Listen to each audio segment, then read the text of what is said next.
দীর্ঘ ২১ ঘণ্টা আলোচনা শেষে কোনো চুক্তি ছাড়াই শেষ হলো যুক্তরাষ্ট্র ও ইরানের মধ্যকার বহুল প্রতীক্ষিত বৈঠক।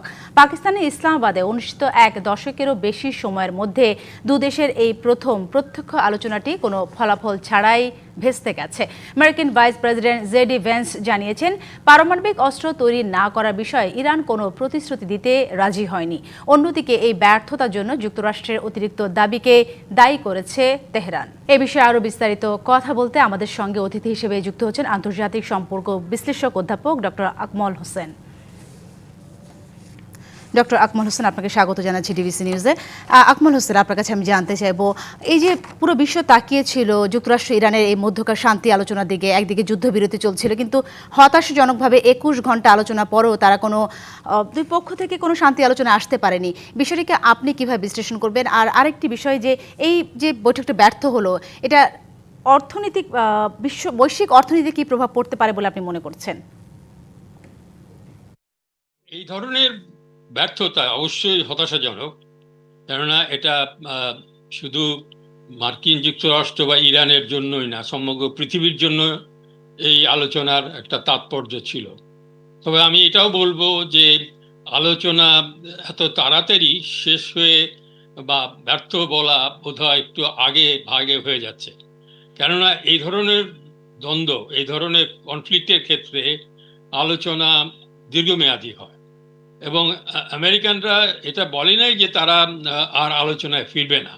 অন্যদিকে ইরান বলছে যে আলোচনা আবার শুরু হবে। তো ফলে আমার কথা হচ্ছে যে যে কারণে, অর্থাৎ আমেরিকানরা চাচ্ছিল যে ইরানে আমেরিকানদের যে লক্ষ্য, সামরিক লক্ষ্য বা রাজনৈতিক লক্ষ্যের মধ্যে যে কয়েকটি লক্ষ্যের মধ্যে একটি সবচেয়ে গুরুত্বপূর্ণ হচ্ছে ইরান যাতে পরমাণু অস্ত্র তৈরি না করতে পারে। কিন্তু আমরা দেখলাম যে এই ব্যাপারে ইরান কোনো অঙ্গীকার করে নাই। তো ফলে আমেরিকার প্রথম লক্ষ্যটাই যখন অর্জিত হয় নাই, তখন আমেরিকানরা বোধহয় নতুন করে চিন্তা ভাবনা করবে এবং জেডি ভ্যান্স তার দেশে ফেরত গিয়ে আবার আলোচনা করবেন তার প্রেসিডেন্টের সাথে বা পররাষ্ট্রনীতি সংশ্লিষ্ট বিষয়, পররাষ্ট্রনীতি সংশ্লিষ্ট যারা নীতি নির্ধারক আছেন তাদের সাথে কথা বলবেন। তো এটা আমার কাছে মনে হচ্ছে যে এই ধরনের চুক্তি একটা আলোচনায় সমাধান হয়ে যাবে বা চুক্তি দুটো দেশ এই চুক্তিকে সই করে ফেলবে, এইরকম আশা করাটা খুব বেশি হয়ে যাচ্ছিল। কেননা এটা একটা দীর্ঘদিনের সমস্যা এবং আমেরিকানরা তো বলছে যে তারা ৪৭ বছর পরে তারা ইরানের সাথে কথা বলছে। এই ৪৭ বছর ধরে আমেরিকার সাথে ইরানের সম্পর্ক ধীরে ধীরে খারাপ হয়েছে। ২০০-র বেশি সার্ভিস ও ফিচারে লেনদেনের সব বিকাশ অ্যাপে সম্ভব। এটা তো ঠিক যে প্রথমেই তো আর পরমাণু অস্ত্র নিয়ে কোনো সংকট ছিল না, কিন্তু ইরানের মতাদর্শিক যে সরকার তখন এসেছিল, সেই সরকার ইরানকে যে পথে পরিচালনা করছিল সেটা আমেরিকার জন্য গ্রহণীয় ছিল না। আমেরিকার কোনো অ্যাডমিনিস্ট্রেশনই আসলে ইরানের ওই ধরনের সরকারকে অনুমোদন দেয়নি। তো তারপর আস্তে আস্তে যে মানে দ্বন্দ্বগুলো যে জটিল হয়েছে, তো সেই দ্বন্দ্ব জটিলতার বিভিন্ন দিক এখানে আমরা দেখতে পাচ্ছি।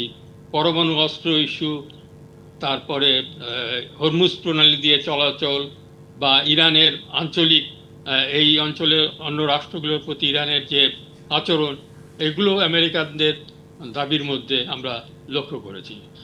ফলে এটা আমি বলবো যে এটা একদম হতাশ হওয়ার কিছু নেই। অতীতেও দেখা গেছে আলোচনা দীর্ঘ হয় এই ধরনের কনফ্লিক্টের ক্ষেত্রে। তবে এর যে অর্থনৈতিক অভিজ্ঞতা, সেই অভিজ্ঞতা তো আমরা উপলব্ধি করছি। আমাদের নিজের দেশেই আমরা জিনিসপত্র দাম বা তেলের দাম যে বেড়ে গেছে বা তেলের নিয়ে যে জটিলতা ক্রাইসিস হয়েছে, সেটা আমরা আমাদের মতো দেশের যেমন সত্য, এর থেকে যারা বড় ভোক্তা, যারা শিল্পোন্নত দেশ, তাদের জন্য এনার্জি বা তেলের যে যে সরবরাহ যে প্রয়োজন, সেটা তো এই সমাধান হলো না। জি, অধ্যাপক ডক্টর আকমল হোসেন, আপনার গুরুত্বপূর্ণ মতামতের জন্য অসংখ্য ধন্যবাদ আপনাকে আমাদের সাথে যুক্ত হওয়ার জন্য।